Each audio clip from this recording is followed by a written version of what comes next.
Hello everyone, my name's Josh from Drastic, but before we get into that, or before we get into anything, let's roll the intro real quick.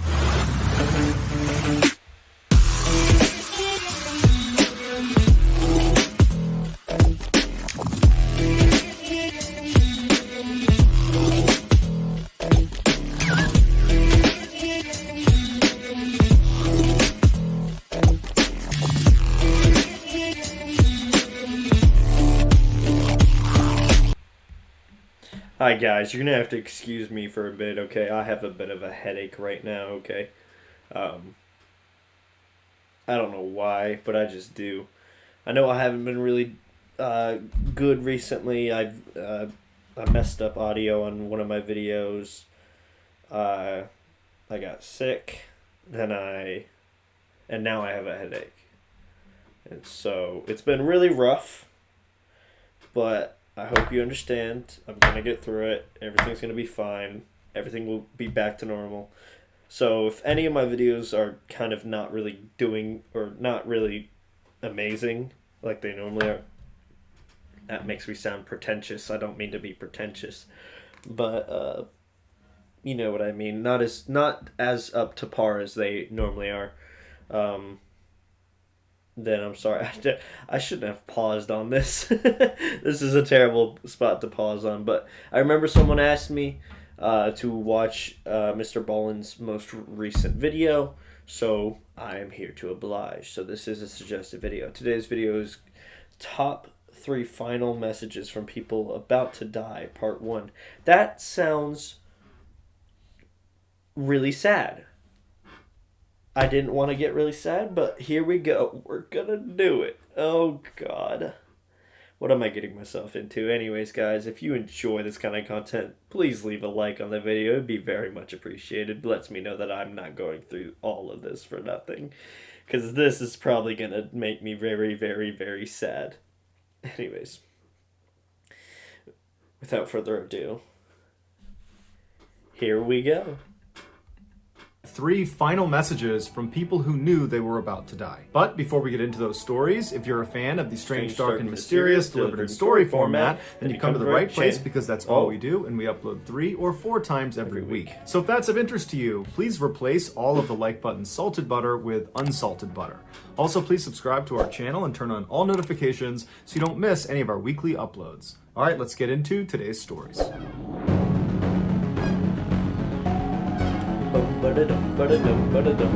He's had the same intro ever since he started. It's great. On December 7th, 1941, the Japanese famously attacked Pearl Harbor, the U.S. military base in Hawaii. But Pearl Harbor was not the only U.S. base attacked by the Japanese that month. In fact, just hours after the Pearl Harbor attack, the Japanese shifted gears and attacked U.S. military personnel on Wake Island, which is a coral atoll in the northern Pacific Ocean. After 2 weeks of fighting, the Japanese had taken Wake Island from the Americans, and they sent the majority of American military personnel and American civilian contractors to prisoner of war camps in Asia. But they retained 98 of these POWs to stay on the island and fortify defenses. Over the next couple of years, the Americans would periodically bomb Wake Island, but there was never any concerted effort to take it back from the Japanese. However, that all changed on October 5th, 1943, when the Americans decided it was time to take it back. They launched a huge air raid on the island that was so violent, the Japanese admiral on Wake Island was convinced a full-scale invasion was imminent. And so in his paranoia, he ordered the 98 POWs they had retained on the island to be executed. And so they marched these 98 POWs to the edge of the sea, they blindfolded them, and then they gunned them down. But in the chaos of the air raid and the execution, one of the American POWs somehow managed to escape. After the Japanese had left the area, this POW snuck back down to the execution site, and he carved into the rock a memorial for all 98 of the POWs. so he was including himself in that number because I'm sure he knew he would eventually be recaptured. This was a small area and he was the only American there. And sure enough, this POW was recaptured that day and he was personally executed by the Japanese admiral. The identity of this POW has never been determined. After the war ended, the Japanese admiral that ordered these executions was tried for war crimes, found guilty, and put to death himself. The so-called 98 Rock can still be seen on Wake Island today. Wow. That's crazy, dude. On January 25th, 1998, American tourists Tom and Eileen Lonergan boarded a boat in Queensland, Australia. The married couple was from Louisiana. Tom was 34 and Eileen was 28. They had spent the last 2 years in Fiji and Tuvalu serving in the Peace Corps. Australia was just a pit stop on their way back home. They both were avid scuba divers, and they wanted a chance to dive on the world's largest coral reef system, the Great Barrier Reef. Once Tom, Eileen, and the other 24 tourists had boarded this boat, the captain did a head count, and then once he had everyone, he turned the boat around and headed out to sea. After traveling 25 miles, the captain stopped the boat and then told the group to put on their dive gear. So Tom, Eileen, and the others happily put on their fins and their masks and their tanks, and then when they were ready, they were inspected and then allowed to jump into the coral sea. Less than an hour later, the divers came back up to the surface and the captain began pulling them back into the boat. Once everyone was back on board the boat, the captain did another head count just to confirm he had everyone, and once he was sure he did, he turned the boat around and he headed back to shore. Except the captain miscounted and neither he nor anyone else noticed. Shortly after the boat had left the area, Tom and Eileen Lonergan came up from their dive and looked around and realized they had been abandoned. After the initial panic wore off, they probably told each other that don't worry, as soon as that boat gets back to shore, they will find inside the boat our wallets and passports and other personal items, and they'll know we aren't with them and they'll come out and get us. And so most likely the couple was fairly optimistic as they just treaded water waiting for someone to show up any minute. Except they didn't show up any minute. It took 48 hours before anybody showed up because that's how long it took before someone saw their wallets and passports and personal items were still inside that dive boat.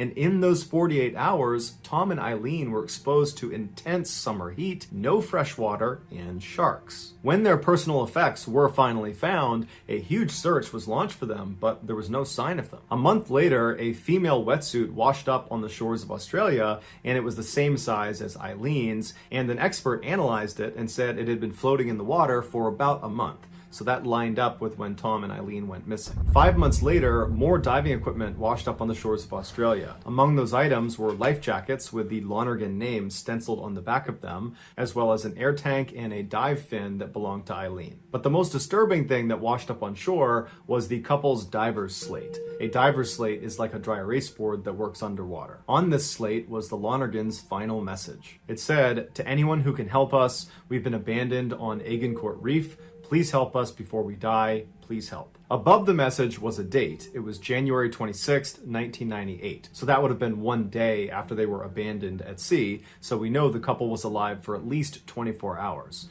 But beyond that, no one knows what happened. Some say the pair staged their disappearance so they could start a new life somewhere, or so they could take their own lives. Others say they were devoured by sharks. Most experts believe they eventually became delirious from the dehydration, and that would have caused them to willingly take off their diving equipment, and without that equipment, they wouldn't have been buoyant, and so at some point they couldn't have continued treading water, and they would have drowned. But regardless of which theory is correct, Tom and Eileen have never been found.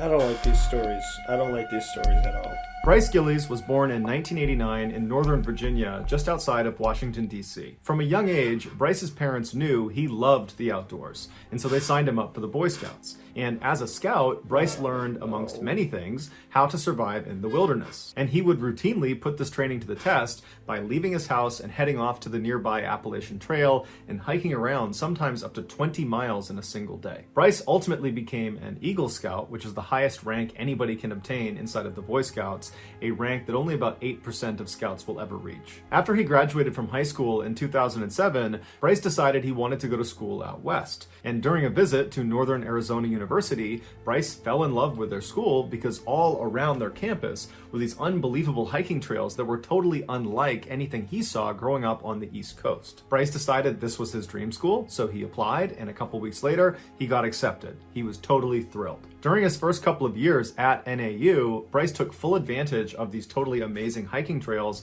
within a couple hours of the campus. He also spent some time overseas in West Africa, helping to build a medical clinic for people in need. During the summer break of 2009, so going into his third year at NAU, Bryce was still living out in Arizona in an apartment, and he still had a few weeks before classes started.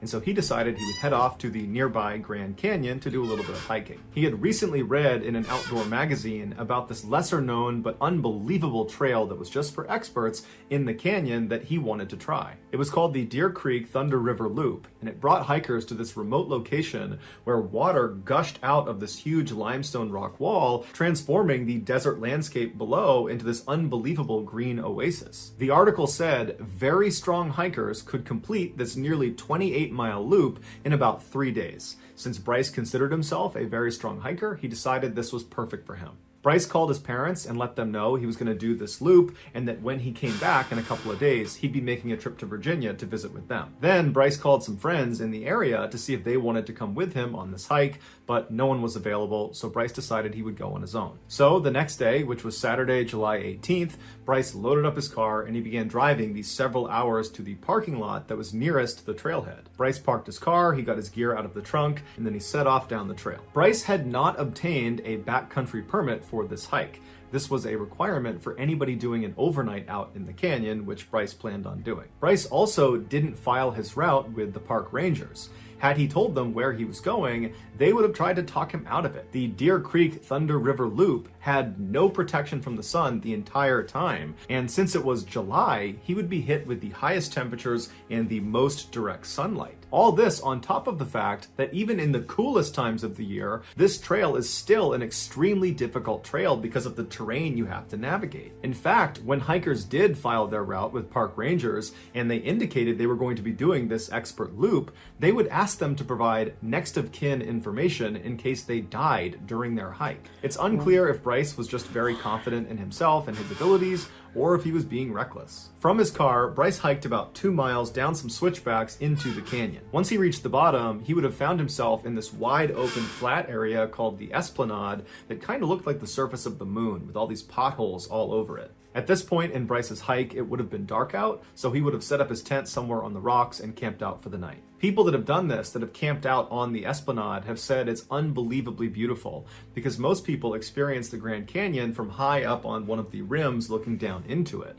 But the Esplanade is literally inside the canyon, so you have this unobstructed view in both directions, and apparently it's quite beautiful. The next morning, Bryce got up at sunrise, he packed up his campsite, and then he continued on his hike. The first challenge he would come up against that morning was navigating down what's called the Red Wall, which is a fairly steep and treacherous descent that for an experienced hiker, it would take about an hour to safely navigate. And then at the bottom of the Red Wall, you would enter into this area called the Surprise Valley.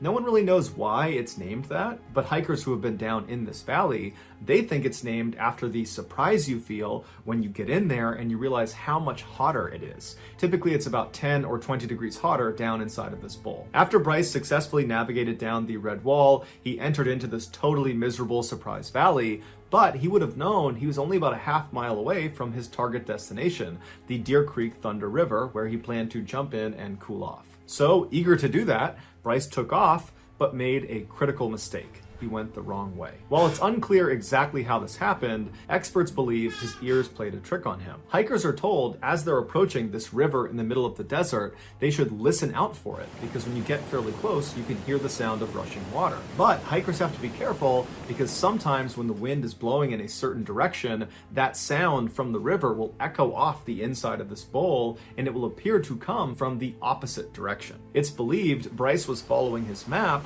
when he heard the sound of this river coming from a different direction, and so he abandoned the map and followed the sound. Bryce walked for quite a while in the wrong direction, all the way up a hill, and most likely the whole time he was hearing the sound of the water, and he probably thought, once I get over the top of this hill, I'll look down the other side and I will see the water.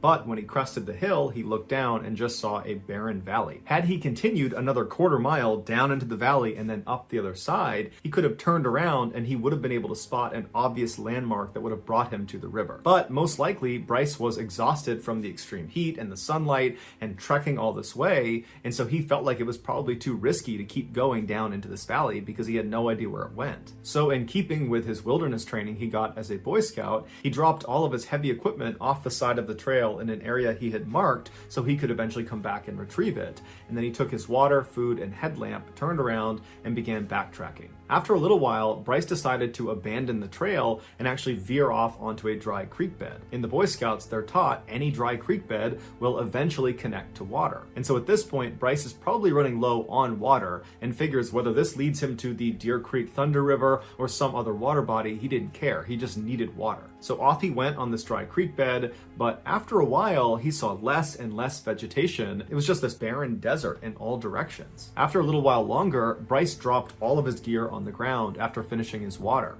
At this point, he would have known that if he doesn't find a water source soon, he won't make it. And so Bryce just continues to trudge along on this dry riverbed, not seeing any indication that he's getting any closer to water. But then he looks up and he sees the land in front of him appears to slope downward out of view. And then beyond that, he sees off in the distance what looks like the southern wall of the Grand Canyon. And below the southern wall is the Colorado River. And so Bryce would have known if he can just go down this decline, he's certain to reach this river and he'll be saved. And so Bryce made his way up to where the ground started going down towards the river, and he began safely descending fairly slowly, and then he reached a very steep section called a spill, which is a dry waterfall, and these vary in height, but they're pretty steep and they're pretty slick. Once Bryce went down one of these things, there'd be no way to get back up again. So this was a one-way trip. But Bryce was desperate. He knew his only chance was getting down to that Colorado River, which he could now see. And so Bryce scrambled down this first spill, and then he found another one, and he kept going down these spills, and they kept getting steeper and more challenging, and the temperature continued to rise as he went down deeper into this canyon. Finally, Bryce reached a spill that was very, very steep, and it was nearly vertical. But again, Bryce couldn't go back up the way he came. He had to keep going. So at some point, he threw himself off of the spill and he fell down 30 feet, but he lived. He stood up, he dusted himself off, and he continued walking forward. He walked past these boulders into this clearing, and right in front of him is the Colorado River. It's a half a mile straight down in front of him. But the only way to get to it was navigating another spill. And this spill was 80 feet tall, and it was almost completely vertical. There was no way to survive that kind of fall. And Bryce couldn't just turn around and try to find an alternate route because this was a one-way trip. He could not climb back up the spills he had just come down to get there. And to his left and to his right were these steep canyon walls that kind of bordered the space he was in that had no handholds on them, so he couldn't climb them up or down. Bryce was trapped, and he knew it. The following Tuesday, when Bryce was supposed to be home in Virginia visiting his family, he didn't show up. So his family tried calling him, but they couldn't get through to him. It seemed like his phone was off, and so they called the authorities. A search party was sent out in the Grand Canyon to go look for Bryce, and on Saturday, July 25th, so this is 6 days after Bryce has found himself trapped on that ledge overlooking the river, a search party was on the Colorado River, and they happened to look up in the direction where Bryce had been, and they noticed what looked like a person, and so they got their climbing gear, and they made their way up that spill onto this ledge, and they found Bryce. He was sitting up against a boulder, and he was deceased. He had died from heat stroke and dehydration. In his hand was his BlackBerry cell phone. It wouldn't have had any service inside of the canyon, but Bryce used it as a notepad to write a final message to his family and to his friends. In it, he writes, "Life is good whether it is long or short.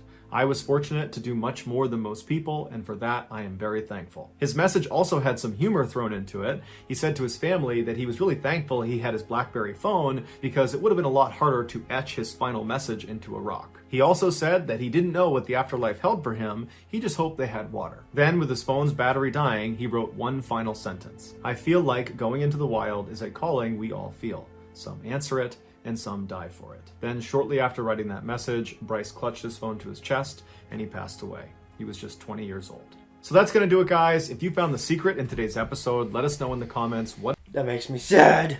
I hate watching that kind of stuff, guys. I really do. Anyways. As always, guys, stay strong, everyone. Stay safe. Wear your seatbelt. Wear your helmet. Wear your mask. Don't point the flashlight behind you. Don't look in the haunted mirrors. Don't go into a canyon alone. And as always, have a nice day.